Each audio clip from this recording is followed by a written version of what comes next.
Next fourth one is పెండిక్యులేటెడ్.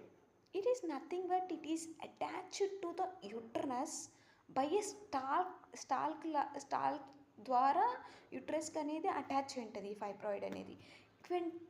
Twist అంటే torsion వచ్చే chances ఉంది, అది పెయిన్ వచ్చే ఛాన్సెస్ కూడా and cause the pain also, pain వచ్చే ఛాన్సెస్ కూడా ఉంటాయి.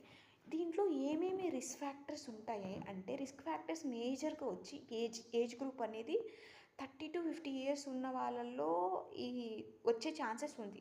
We can't say it whether it comes or not. Family హిస్టరీలో ఉండడం వల్ల వచ్చే ఛాన్సెస్ ఉంటుంది. ఎర్లీ మెనార్క్ వల్ల, ఒబిసిటీ వల్ల, రిస్క్ ఫ్యాక్టర్స్ అనేది, ఇవన్నీ risk factors comes under the risk factors. High oestrogen exposure వల్ల సిమ్టమ్స్ ఎలా ఉంటాయంటే అది అసిమ్టమాటిక్గానే ఉంటాయి. ఇప్పుడు మెన్స్ట్రల్ సిమ్టమ్స్ ఎలా ఉంటుంది, హెవీ మెన్స్ట్రల్ బ్లీడింగ్ అవుతుంటుంది, మెనార్చియా, ప్రొలాంగ్డ్ పీరియడ్స్ అనేది ప్రొలాంగ్డ్ ఉంటాయి.